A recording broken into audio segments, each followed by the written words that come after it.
दोस्तों Galaxy M51 में Samsung ने ऐसे बहुत सारे फीचर्स थे जो नहीं डाले थे, जैसे सिक्योर फोल्डर, हैप्टिक फीडबैक। लेकिन अभी रिसेंटली सैमसंग एक नया अपडेट लेके आया One UI 2.5 कोर का, जिसमें सैमसंग ने इन फीचर्स को भी डाल दिया और भी बहुत सारे नए नए फीचर्स डाल दिए Galaxy M51 में। तो आज इस वीडियो में One UI 2.5 कोर अपडेट के साथ जो नए नए फीचर्स आपको देखने को मिलेंगे M51 में, उन सब को हम डिस्कस करेंगे। दोस्तों सबसे पहला आपको जो फीचर देखने को मिलेगा वो है सिक्योर फोल्डर का। सिक्योर फोल्डर के फीचर से आप अपने फ़ोन की सारी ऐप्स को लॉक कर सकते हो या कोई भी फोटोज़, डॉक्यूमेंट्स, फाइल्स, वीडियोस को हाइड कर सकते हो, ताकि कोई और अगर आपके फ़ोन को यूज़ कर रहा हो तो आपकी फ़ोटोज़, फाइल्स, डॉक्यूमेंट्स ना देख पाए। सिक्योर फोल्डर को एक्सेस करने के लिए आप फ़ोन के नोटिफिकेशन पैनल पे जाओगे, वहाँ पे आपको सिक्योर फोल्डर का एक बटन दिखेगा। इस बटन को जब आप स्विच ऑन करोगे उसके बाद आपको सिक्योर फोल्डर का एक आइकन दिखेगा अपने फोन पे। उस आइकन पे जब आप क्लिक करोगे तो आप अपने सिक्योर फोल्डर को एक्सेस कर सकते हो। इसी तरीके से अगर नोटिफिकेशन पैनल पे जाके सिक्योर फोल्डर के आइकन पे आप टैप करके रखते हो तो आप क्विक स्विच का भी फीचर यूज कर सकते हो, जिससे अगर आप साइड की पे डबल प्रेस करोगे तो डायरेक्टली आप सिक्योर फोल्डर को एक्सेस कर सकते हो। फोन के डाटा की सेफ्टी, प्राइवेसी और सिक्योरिटी आज बहुत ही जरूरी होती है, और सैमसंग ने अपने इस अपडेट से सिक्योर फोल्डर M51 में लाके M51 की सिक्योरिटी को और भी मजबूत कर दिया है। उसके बाद दोस्तों आपको इसमें कंटेंट सजेशन का भी ऑप्शन मिलता है, जिससे आपकी जो भी प्राइवेट और इंटीमेट इमेजेस हैं फोन ऑटोमेटिकली कंटेंट सजेशन के फीचर से स्कैन करके आइडेंटिफाई करके आपको बता देता है। उसके बाद आप उन इमेजेस को जिनको फोन आपको सजेस्ट करता है छुपाने के लिए, हाइड करने के लिए, उसको आप कॉपी भी कर सकते हो और मूव भी कर सकते हो सिक्योर फोल्डर में। कंटेंट सजेशन और सिक्योर फोल्डर के फीचर्स को Alt Z Life के नाम से भी बोला जाता है। इसका मतलब होता है कि सैमसंग के जितने भी यूजर्स हैं वो नॉर्मल मोड से प्राइवेट मोड पे स्विच कर सकते हैं, और Alt Z Life के फंक्शन को एक्सेस करने के लिए जो पावर बटन होता है फोन का या जो साइड की होती है, अगर आप उसे डबल प्रेस करोगे तो आप डायरेक्टली सिक्योर फोल्डर और कंटेंट सजेशन को एक्सेस कर सकते हो। अगला फीचर जो आपको देखने को मिलता है वो है स्वैप स्प्लिट स्क्रीन का। इस फीचर को एक्सेस करने के लिए आपकी जो फोन की स्क्रीन है उसके नीचे के कॉर्नर में आपको 3 बार्स दिखेंगी, जिन पे जब आप क्लिक करोगे अलग अलग एप्लीकेशंस खुलेंगी। एप्लीकेशंस में ऊपर जो आपको एप्स के आइकन दिखेंगे उस पर अगर आप प्रेस करके रखोगे तो ओपन इन स्प्लिट स्क्रीन का आपको ऑप्शन मिलेगा। जब आप उस पर क्लिक करोगे तो एक एप्लीकेशन खुल जाएगी, ऐसी आप दूसरी एप्लीकेशन को भी खोलोगे और आप देखोगे कि आपकी स्क्रीन में एक बार में 2 एप्लीकेशंस खुल गई है। इन दोनों एप्लीकेशंस की जो सेंटर बार है उस पर जब आप क्लिक करोगे तो आप दोनों एप्लीकेशंस को स्वाइप कर सकते हो। देखो ऐसे। तो इस फीचर से आप एक बार में अपने स्क्रीन में 2 एप्लीकेशंस को खोल सकते हो, और अगर चाहो तो ऊपर नीचे स्वैप भी कर सकते हो। अगला फीचर जो आपको देखने को मिलता है उससे आप अपने स्क्रीन रिकॉर्डिंग पैनल को मिनिमाइज कर सकते हो।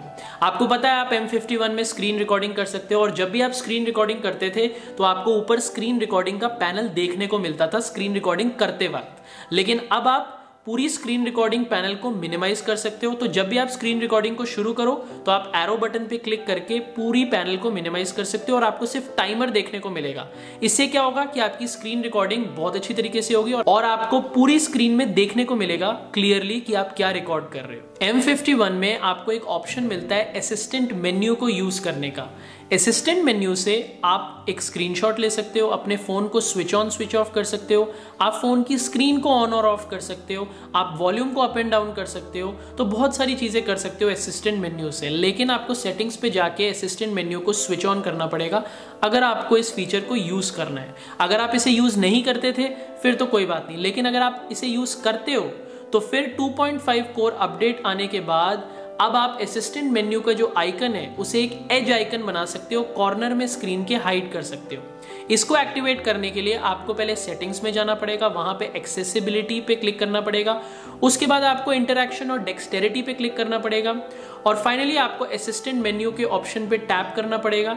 ये करने के बाद आप जब नीचे जाओगे तो आपको दिखेगा शो एज एज आइकन। जब आप इसे स्विच ऑन करोगे उसके बाद आप असिस्टेंट मेन्यू के आइकन को कॉर्नर में हाइड कर सकते हो, edge and edge icon use कर सकते हो। वरना पहले इस आइकन को आप स्क्रीन में कहीं पे भी डाल सकते थे और कई बार स्क्रीन की स्पेस भी लेता था, लेकिन अब आप इसे एज में कॉर्नर में हाइड कर सकते हो और जब चाहो इसे यूज कर सकते हो, जब चाहो इसे छुपा सकते हो। उसके बाद दोस्तों एक फीचर जिसका हमें बहुत दुख था कि क्यों सैमसंग ने इसको M51 में नहीं डाला, वो था हैप्टिक फीडबैक का फीचर। लेकिन अब सैमसंग ने M51 में इस फीचर को भी डाल दिया है। हैप्टिक फीडबैक के फीचर को एक्सेस करने के लिए आपको फोन की सेटिंग्स में जाना पड़ेगा। वहां पे आप साउंड्स एंड वाइब्रेशंस पे क्लिक करोगे। उसके बाद सिस्टम साउंड वाइब्रेशन कंट्रोल पे क्लिक करोगे। वहां पे आपको वाइब्रेशन पे 4 ऑप्शंस देखने को मिलेंगी: dialing keypad, touch interactions, Samsung keyboard और नेविगेशन जेस्चर्स। जब आप इन्हें स्विच ऑन करोगे तो इनमें से कोई भी ऑप्शंस को अगर आप यूज करोगे तो आपको वाइब्रेशन महसूस करने को मिलेगी, हैप्टिक फीडबैक को एक्सपीरियंस करने को मिलेगा इन फीचर्स में। और अगर आप वाइब्रेशन की इंटेंसिटी को बढ़ाना चाहते हो या कम करना चाहते हो वो भी कर सकते हो। साउंड्स एंड वाइब्रेशंस पे वाइब्रेशन इंटेंसिटी को सेलेक्ट करके वहां पे आप अपनी वाइब्रेशन की इंटेंसिटी को कम कर सकते हो या बढ़ा सकते हो। तो दोस्तों बस यही थे कुछ इंपॉर्टेंट फीचर्स जो सैमसंग M51 में लेके आया है अपने One UI 2.5 कोर अपडेट के साथ। थोड़े बहुत फीचर्स और भी सैमसंग ने ऐड करे हैं फोन में, जैसे अगर आप टाइपिंग कर रहे हो तो कीबोर्ड को आप स्प्लिट कर सकते हो, कीबोर्ड के साइज को बड़ा छोटा कर सकते हो। अगर आप कैमरा यूज कर रहे हो, कैमरा में जो वीडियो ऑप्शन है वहां पे आप अपने फिल्टर्स को चेंज कर सकते हो वीडियो लेते वक्त।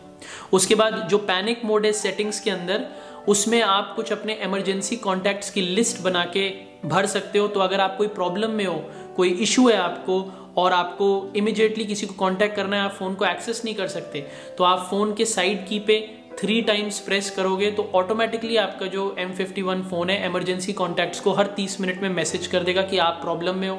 उसके बाद कुछ इमोजी के फीचर्स भी डाले हैं सैमसंग ने इस अपडेट में, जैसे आप इमोजी ऐप को अगर अपने फ़ोन पे इंस्टॉल कर लेते हो उसके बाद आप अपना इमोजी बना के ऑलवेज ऑन डिस्प्ले में लगा सकते हो। आप अलग अलग इमोजीज को यूज़ करके व्हाट्सएप पे अपने दोस्तों को मैसेजेस का रिप्लाई कर सकते हो। तो ये कुछ छोटे मोटे इंटरेस्टिंग फीचर्स भी इस अपडेट के साथ आपको मिलते हैं। लेकिन इस वीडियो में मैं आपको सबसे इंपॉर्टेंट फीचर्स बताना चाहता था जो आपको जानना जरूरी है अगर आप M51 को खरीदने का सोच रहे हो।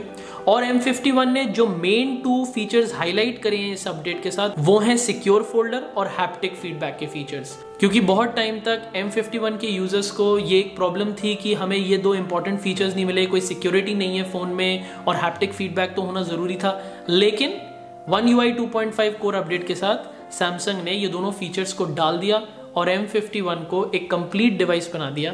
तो अगर अब आप M51 लेने का सोच रहे हो तो ये सोच लो कि आपको बहुत अच्छी सिक्योरिटी मिलने वाली है और लेटेस्ट हैप्टिक फीडबैक की टेक्नोलॉजी भी मिल जाएगी।